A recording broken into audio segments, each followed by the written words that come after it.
তোমালোকৰ যিটো মেট্ৰিক পৰীক্ষা বেয়া হৈছে, অৰ্থাৎ অকল তোমাৰ নহয় বহু ছাত্ৰটি বেয়া হৈছে আৰু এইবাৰ ভালেখিনি ছাত্ৰটিয়ে পৰীক্ষাটোত বেয়া হৈছে। চ' সেয়েহে আজি মই ভিডিঅ'টো লৈ আহিছো যে কম দিনতে তোমালোকৰ এটা এক্সাম হ'ব, যাক কম্পাৰ্টমেণ্টেল এক্সাম বুলি কোৱা হয়। এই পৰীক্ষাটোত তোমালোকে পাছ কৰি যাব পাৰিবা।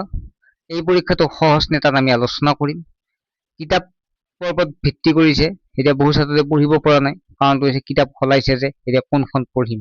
আটাইখিনি এই ভিডিঅ'ত আলোচনা কৰিম। ইয়াৰ উপৰি আলোচনা কৰিম ছাত্ৰ ছাত্ৰীসকল তোমালোকে এইকেইদিন কেনেকৈ পঢ়িবা, আটাইখিনি তোমালোক আলোচনা কৰা যাব। এতিয়া চাওক, এই কম্পাৰ্টমেণ্টেল এক্সামটো মাত্ৰ 1-1.5 মাহ ভিতৰতে পৰীক্ষাটো অনুষ্ঠিত হয় আৰু প্ৰায় 2 মাহ বা 2.5 মাহৰ ভিতৰতে সম্পূৰ্ণ ৰিজাল্ট পৰ্যন্ত দি তোমালোকে ফাৰ্ষ্ট ইয়াৰৰ এডমিশ্যন ল'ব পৰা হয়। এই পৰীক্ষাটো তোমালোকে চেণ্টাৰ থাকিব এডমিটত, তোমালোকৰ ওচৰতে হ'ব, ইমান চিন্তা কৰিব নালাগে। আৰু এতিয়া কথাটো হৈছে পৰীক্ষাটো টান নে সহজ, সেইটো ডাঙৰ প্ৰশ্ন। ছাত্ৰ ছাত্ৰীসকল এই পৰীক্ষাটোৰ প্ৰতি বছৰে হয় আৰু ইতিমধ্যে মই ভালেকেই বছৰৰ পৰা এই পৰীক্ষাটোৰ ওপৰত ভিডিঅ' বনাইছো আৰু ইয়াৰ ওপৰত আমি ক্লাছো কৰিছো, আৰু যাৰ ফলত বহু ছাত্ৰ ছাত্ৰীয়ে পৰীক্ষাটোত যিটো ছাবজেক্ট আছিল সেই ছাবজেক্টটো পাছ কৰা বাদে লেটাৰ ল'বলৈ সক্ষম হৈছে, আৰু তাৰ প্ৰমাণ সহকাৰে আমি দিব পাৰোঁ। যোৱাবাৰ তেনেকুৱাকে মেথছত কম্পাৰ্টমেণ্টেল এক্সামত আমাৰ পৰাই পঢ়ি লেটাৰ ল'বলৈ সক্ষম হৈছে। কষ্ট কৰিব লাগিব, ষ্টুডেণ্টে কৰিব লাগিব, জাষ্ট আমি কিছু দেখাইহে দিব পাৰিম। ষ্টুডেণ্টে কষ্ট কৰিব লাগিব। গতিকে এইবাৰ পৰীক্ষাটো তেনেকুৱাই হ'ব, টান বুলি কোনো কথা নাই। মেট্ৰিক যেনেকুৱা প্ৰশ্ন আহিছিল তেনেকুৱাই হ'ব, তাতকৈ টান প্ৰশ্ন নিদিয়ে। ছাত্ৰ ছাত্ৰীসকল এই পৰীক্ষাটো আগৰ নিচিনাকে বহাব যেনেকৈ মেট্ৰিকত বহাইছিল, অৰ্থাৎ মেট্ৰিক পৰীক্ষা বুলি তোমালোকে ধৰি ল'ব পাৰিবা। আৰু এই পৰীক্ষাটোৰ কাৰণে আমি লাইভ ক্লাছ কৰিম, প্ৰিভিয়াছ ইয়াৰ কুৱেশ্যন নোটছ দিম আদি কৰি সকলোখিনি। বহুতে নোটছ পঢ়ে বা তেওঁলোকে কমন কুৱেশ্যন আনচাৰ পঢ়ে, বিভিন্ন ভিডিঅ' চাই যে কমন কুৱেশ্যন, তোমালোকে মেট্ৰিকৰ আগতে বহুতে ভুল কৰিছিল এইটো যে কমন কুৱেশ্যন আনচাৰ চাই কেনে পঢ়ি গৈছিল, বহু কষ্ট কৰিছিল, কিন্তু শেষত যে কমন কুৱেশ্যন একো পৰা নাই। এইটো যে আজিকালি গুৰুত্ব দিয়ে যে কমন কনচেপ্টৰ ওপৰত, তোমালোকে কনচেপ্টটো ল'ব চেষ্টা কৰিবা, যে কমন কুৱেশ্যন নহয়, কমন কনচেপ্ট ল'ব। তেনেকুৱাকে মই যে তোমালোকৰ ধৰ্ম নিৰপেক্ষ কি তোমালোকে পঢ়ি গৈছা যে ধৰ্ম নিৰপেক্ষ হ'ল যে আমাৰ দেশৰ সকলো ধৰ্মকে সমান অধিকাৰ দিয়া, সেই তেনেকুৱাকে পাৰে ল'ৰাজনে।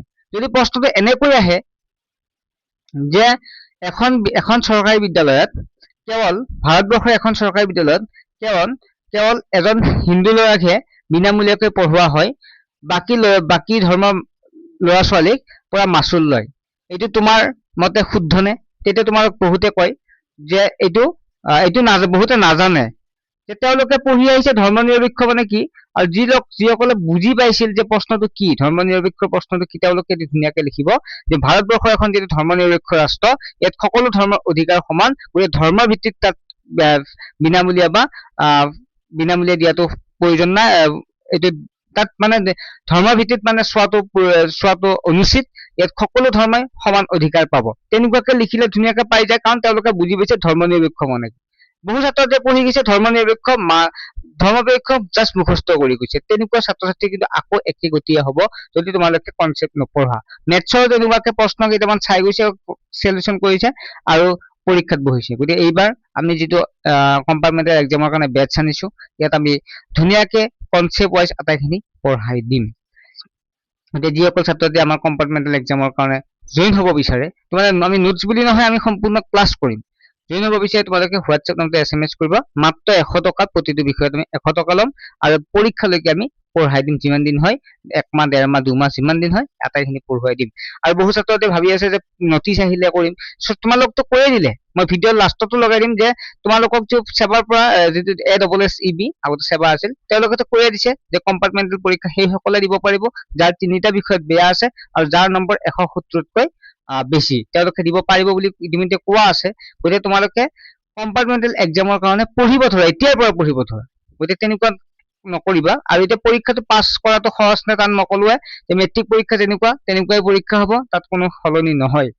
কিতাপ সলাইছে, এতিয়া নতুন কিতাপ পঢ়িম নে আগৰ কিতাপে পঢ়িম? যিহেতু পৰীক্ষা তোমালোকে আগৰ কিতাপৰ ওপৰত ভিত্তি হৈছিল, তোমালোকে যে আগৰ কিতাপখন পঢ়িছা, গতিকে পৰীক্ষাৰ কাৰণে তোমালোক আমি সহজ ভাষাত কওঁ, আগৰ যিখন আছে, যিহেতু মেথছ তোমালোকৰ চেঞ্জ হৈছে, কিছু চেঞ্জ হৈছে, গতিকে মেইনলি আগৰ তোমালোকৰ যিখিনি কিতাপ আছে, বাকী বাদ আগৰ যিখিনি কিতাপ আছে সেইখিনি মতে তোমালোকে পঢ়িবলৈ আৰম্ভ কৰা আৰু চাবা তোমালোকৰ পৰীক্ষা ভাল হ'ব। এইকেইদিন কষ্ট কৰা, আজিৰ পৰাই কষ্ট কৰা, আজিৰ পৰাই কিতাপ উলিয়াই পঢ়িব ধৰা।